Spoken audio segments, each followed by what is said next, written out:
Can broken glass be an instrument? Apparently it can. Hey guys, what's up? It's been a while, but placement for me has finally been finished and now I can get back to making videos consistently. So what we're going to be venturing into today is not exactly anything like I've ever done on this channel before. This is a video I've been wanting to do ever since starting this channel, particularly because of how fascinating I find a certain character is into the world of music. If you're someone who's uneasy with the sight of blood and possibly the sound of harsh noise music, now's a good time to turn away, because we're going to be diving into the deep end on this one and embark into the crazy, bloody world of Justice Yeldham.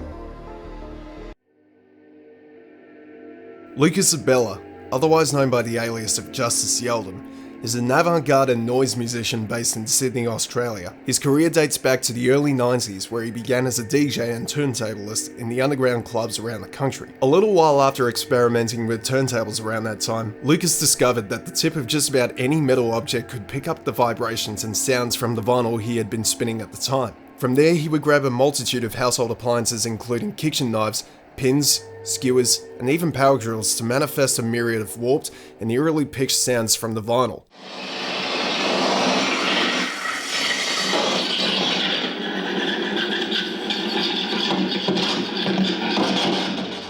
But it wasn't until January 2003 in Chippendale, Sydney, when Lucas would find and make use of something he found in the corner of a venue that would not only become his primary instrument of choice, but would also solidify his image and reputation as a musician and further push boundaries into the genre of noise music.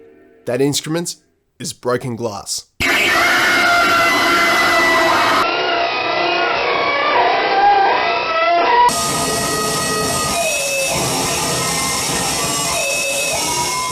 To this day, before each show, Lucas scavenges around every inch of the town he would be performing in, particularly in areas with abandoned buildings to search for the best shard of glass he could find. Then on the night of his recital, Lucas would set the glass up to a contact microphone connected to all of his audio effects and improvise the set for a good 10 to 30 minutes on average. He would then implement a variety of sounds from the glass by pursing his lips against it and hum through the panel. The sheet would then receive the vibrations emitted by Lucas, all the while hooked to a number of guitar pedals and loop splitters to warp and manipulate an array of effects from the glass into the speakers.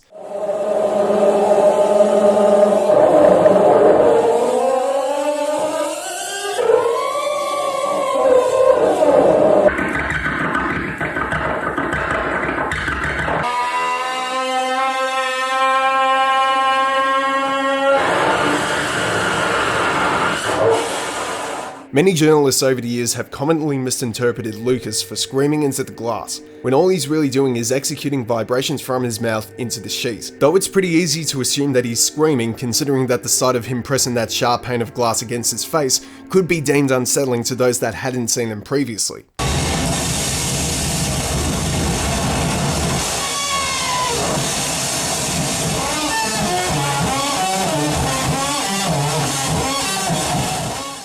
Prior to the formation of Justice Yeldham, Lucas found the label Dual Plover in 1995, where he would release most, if not all of his music through there, as well as manufacturing CDs and DVDs for both Australian and international companies and artists. There have been a number of bands and musicians that Lucas has distributed and promoted through his label, including an album from Merzbow in 1998, which I have no idea how to translate. Some of the records in the catalogue on their website have been described as hyper-sized turntablist action without the turntables, deranged and hallucinatory, more along the lines of what a glitched boredoms might do than any mashup style deconstruction of pop tunes, as well as the funniest, most visceral and compelling music this writer has heard for a very long time.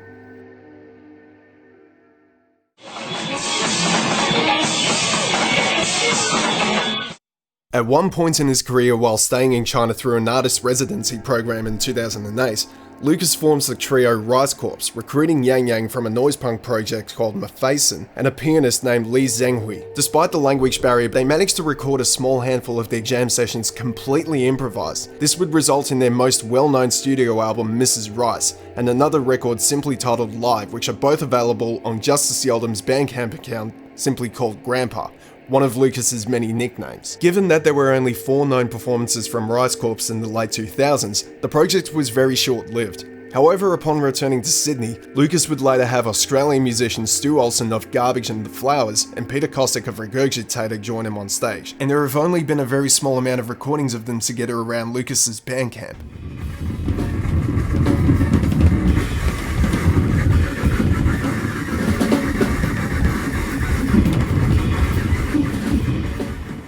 Lucas Abela is probably most recognised for his collaboration with Death Grips on their 2018 album, Year of the Snitch. Whilst on tour in the US around September 2017, Lucas was passing through Sacramento at the time and stopped by to visit Death Grips drummer, Zach Hill.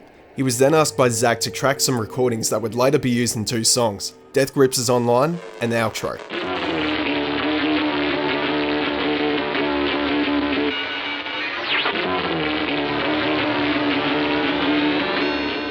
Zach Hill himself has held Lucas Abela and his actors Justice Yeldham in high regard, referring to the man as a genius, and the two have even collaborated since way back in 2010 at the Oxford Arts Factory in Sydney.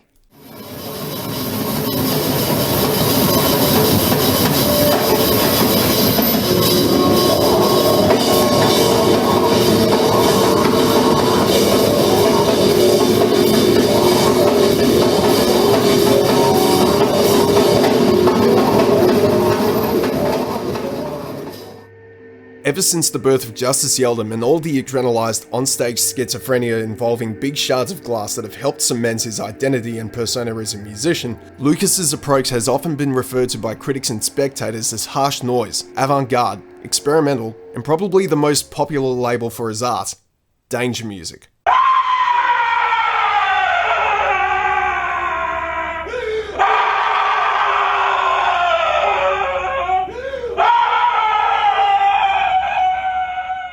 Danger music has been identified as a subgenre of avant-garde music, where the artist would leave members in the audience feel as though they themselves are in actual danger. The genre and its artists hold no limits as to how it could be executed or structured, and can often turn into a gruesome and rather deranged exhibition to the eye of the beholder. A fine example of such extremity in the genre stems from Japanese artist Yamatanaka Ai of Hanatarash, whose antics involved driving a bulldozer into the back of a venue in 1985, strapping a circular saw to his back, nearly resulting in his leg being cut off, and even hacking a dead cat in half with a machete. Also, just real quick, my homie Peg Chiddington made a video about Yamatanaka Ai and the band Hanatarash, so if you're keen to check out more about the Japanese noise music scene, I highly suggest you click on that video and check it out, because there are some really awesome things that I personally didn't know about, and it's really fucking awesome, so make sure you check that out. But now, let's get back into it.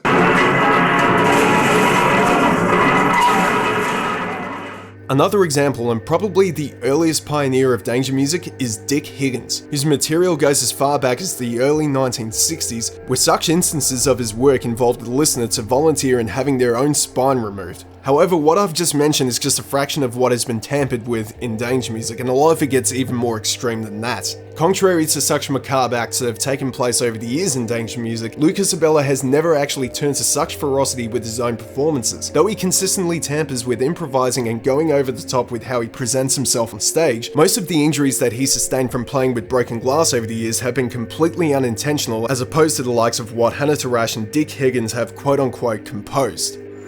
Has a mesmerizing fear, I like to think, with the audience, like they're kind of transfixed on the idea, is he going to hurt himself and that kind of thing. So and, everyone thinks of glass and they think danger, like broken glass, danger, like you drop a glass, everyone goes, get out of the way, get out of the way, everyone picks it up and cleans up and goes, don't walk there, but I get it, shove it in my mouth. From his hundreds of tours over the years, Lucas has inadvertently made people become so unhinged and confronted that they would vomit or faint at a handful of his shows, all from the sight of his blood against the glass caused by lacerations to his face, biting the shards with his teeth, and even smashing the glass over his head.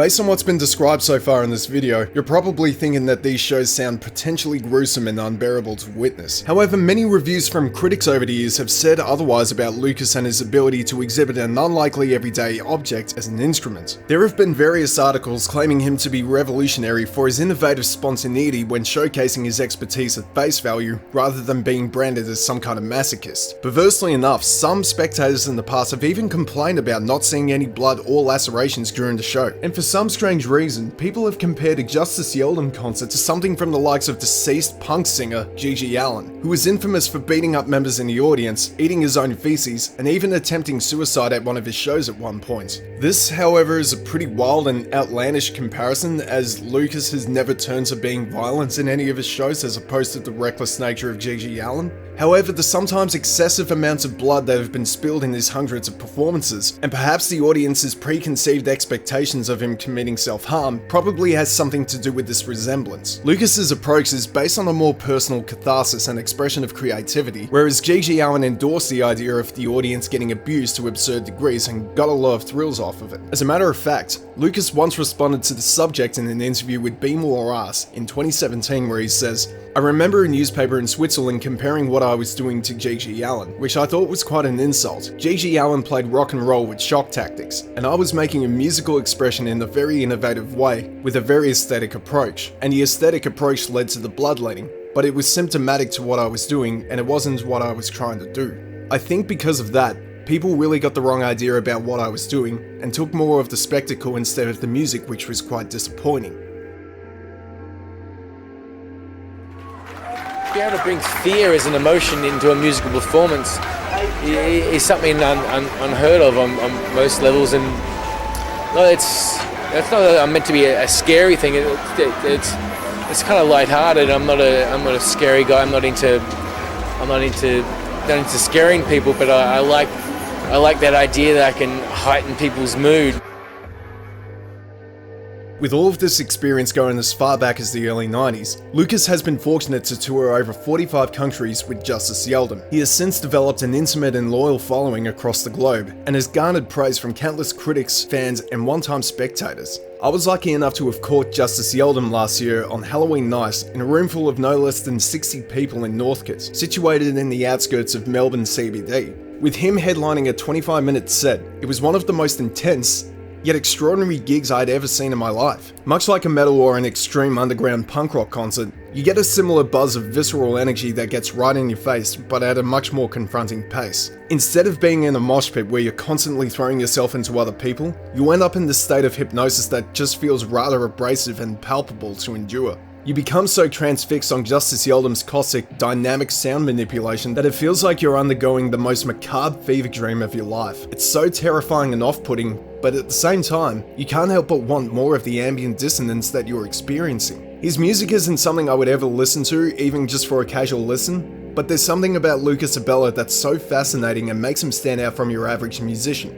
He's a representation of how boundaries and art are nothing more than a farce ideology, and that the most ludicrous and left-of-field methods are often more virtuous and outstanding than your average run-of-the-mill experimentalists do. You could amplify these spatulas, like steel bowls are great. You can bug almost anything. I could bug the bottom of this and go, and I'll get a fun sound, I'm sure. You don't really have to understand the genre of noise music in order to enjoy his craftsmanship, as going to one of his shows to witness Justice Yeldham's ingenuity firsthand is what truly defines the experience.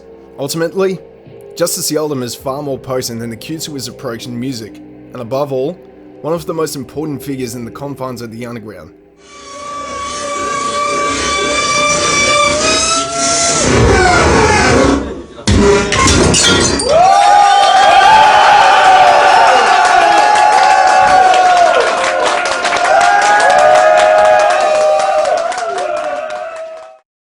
So there you have it, ladies and gentlemen.